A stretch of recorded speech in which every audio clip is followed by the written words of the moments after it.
जानी गौरे अनुकूल सिया हिया हर सुन जाए कही,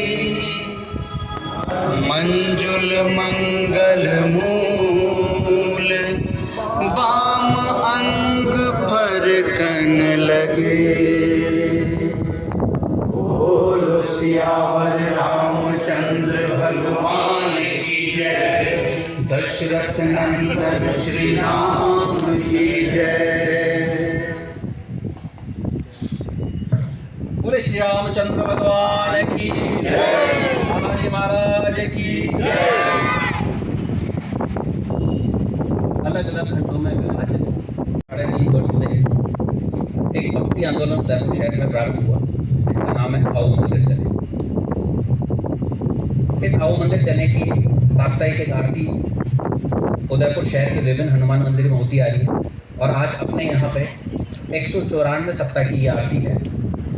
इससे पूर्व में 2 बार आरती अपने यहाँ हो चुकी है। जहाँ भी हम आरती में जाते हैं, प्रभु बालाजी के सामने एक संकल्प दोहराते हैं। मेरे सामने समस्त विराजमान हनुमान भक्त से निवेदन है, अपना दाहिना हाथ ऊपर करें और एक संकल्प को दोहराएंगे। मैं अजर अमर हनुमान जी महाराज के समक्ष संकल्प लेता हूँ कि सनातन धर्म की रक्षा हेतु मैं सदैव समर्पित रहूँगा। मंदिर जाना मेरी जीवनचर्या का अभिन्न अंग रहेगा एवं इसके माध्यम से मैं सदैव आत्म एवं जन कल्याण के साथ साथ सनातन धर्म के संरक्षण में सहयोगी रहूंगा। ओम करेंगे। ओम पूर्णमद पूर्णमिदं पूर्णात् पूर्णमुदच्यते पूर्णस्य पूर्णमादाय पूर्णमेवावशिष्यते। ओम शांति शांति शांति। ओम शांति शांति शांति। बोलिए सच्चिदानंद भगवान की जय। भारत माता की जय। गंगा माता की जय। गौ माता की जय। श्री राम जन्मभूमि की जय। श्री कृष्ण जन्मभूमि की जय।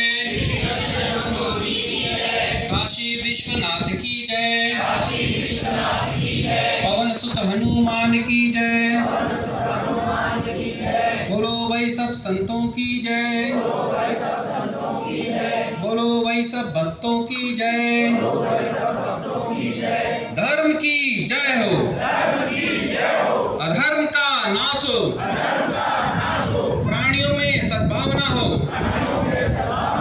विश्व का कल्याण हो, गौवंश हत्या बंद हो, धर्मांतरण बंद हो, भारत अखंड हो। हर हर महादेव।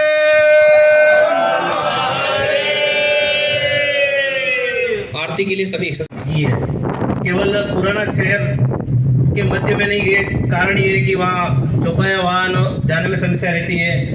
ट्रैफिक की समस्या के कारण हम कोशिश करते हैं कि किसी भी ऐसे मंदिर में नहीं जाएं जहाँ पर हमारे जाने से यातायात बाधित हो या अव्यवस्था हो।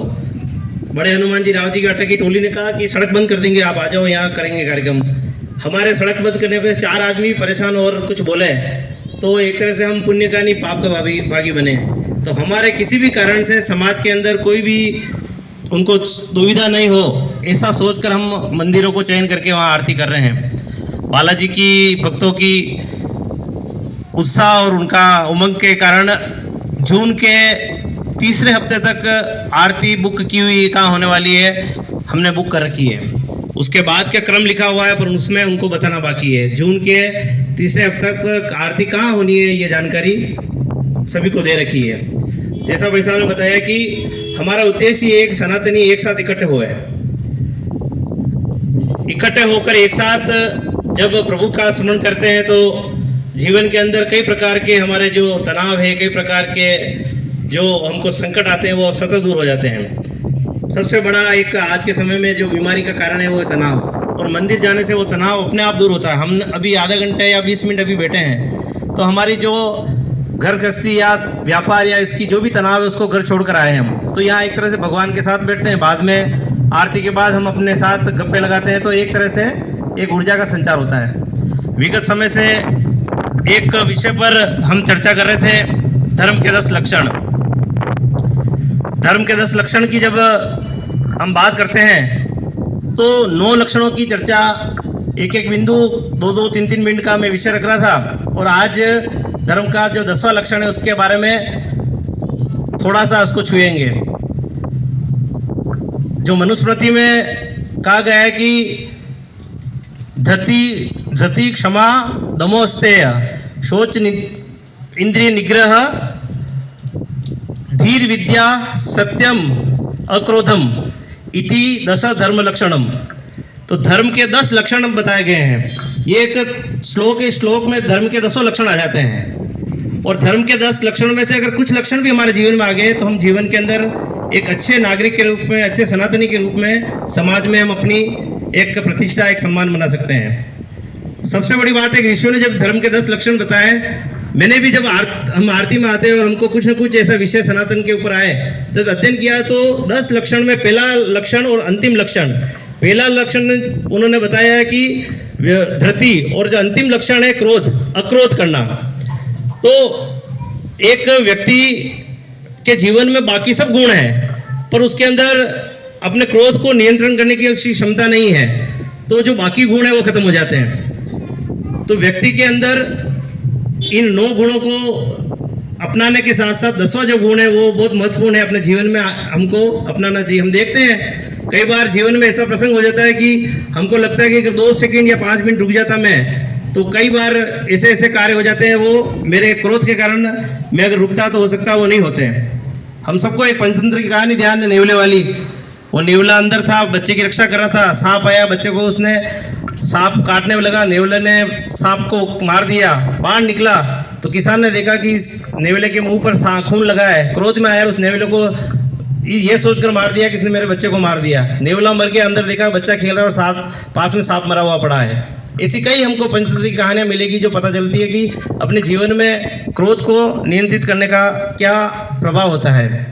हम बाली का भी, रामायण का उदाहरण लेते हैं तो बाली और सुग्रीव के अंदर झगड़े का जो कारण था, हम जानते हैं कि बाली एक असुर को, जो एक मायावी असुर था, उससे युद्ध के लिए उसके पीछे दौड़े। तो वो असुर था, वो अंधेरे में जाकर एक गुफा में घुस गया। तो बाली ने भाई सुग्रीव को कहा कि मैं अंदर जा रहा हूँ, तुम बाहर ध्यान रखना और मैं उसको मार कर आता हूँ। कहते हैं कि 1 वर्ष तक अंदर युद्ध चलता रहा, सुग्रीव बाहर बैठे उनका इंतजार करते रहे, और अंदर से कुछ आवाज़ आई जोर से, तो उनको लगा कि मेरे भाई की आवाज़ नहीं है और ये उसकी आवाज़ है असुर की, तो निश्चित रूप से मेरे भाई को उसने मार दिया होगा, बाहर आकर हमारे ऊपर आक्रमण करेगा। तो उन्होंने क्या किया कि बड़ी एक चट्टान लेकर उस चट्टान का से उस गुफा का दरवाज़ा बंद कर दिया, और बाद में बाली ने उसको मारा। वो बाहर आया और क्रोध में आया कि मेरे भाई ने दरवाज़ा बंद कर दिया, और इसने सोचा कि मैं राज्य पे कब्जा कर लूँगा। उसने बाद में सुग्रीव को, हम जानते कि उसको वापस उस राज्य से निकाल दे दिया, जबकि वास्तविक घटना ध्यान अगर होती तो हो सकता है दोनों भाइयों में झगड़ा नहीं होता और मौत का कारण नहीं बनता।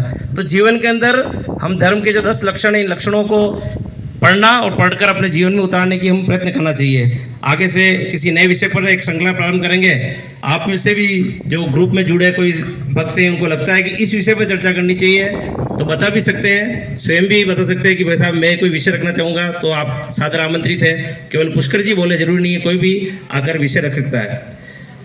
हम जहाँ अगली जो आरती होने वाली है वो पिछली बार जो गौरी चौराहे पे हुई थी, गौरी चौराहे से इधर सेक्टर 14 की तरफ 13 की तरफ जाते हैं आगे, और राइट हैंड में सब्जी मंडी आती है। सब्जी मंडी के ठीक लगा हुआ एक मंदिर है, वहाँ पर आरती होने वाली है। इस मोहल्ले के भी जो भक्त हैं उनसे हमने आरती इसीलिए रखी है कि पास में होने से एक बार आते हैं, दूसरी बार आने का भी एक थोड़ा सा मन हो जाता है कि पास में आरती है। तो आप सब जने वहाँ पधारे, जो इस मोहल्ले के भक्त हैं एक बार हाथ खड़ा करना, जो इस अपार्टमेंट के हैं।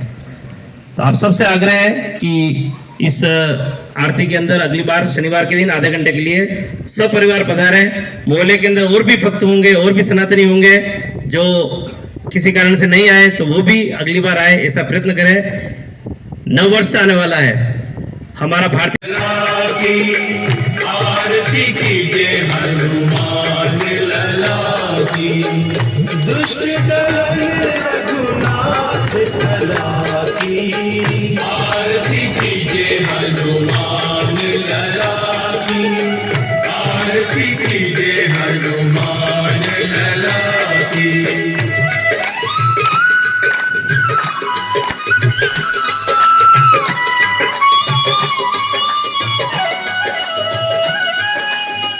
जाके बन से गिरिवर तापे, रोग दोष जाके निकट न जापे।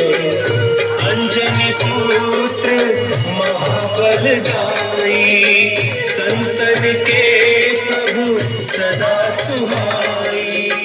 आरती कीजिए हनुमान लला की, आरती कीजिए हनुमान लला की।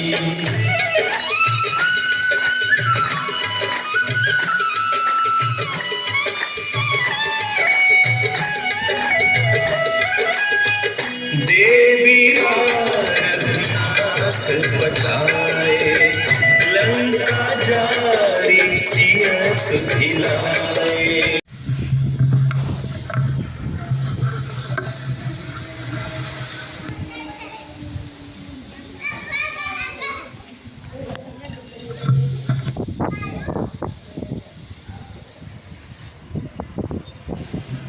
गौरांगी आइए, प्रवीण जी, ये गौरांगी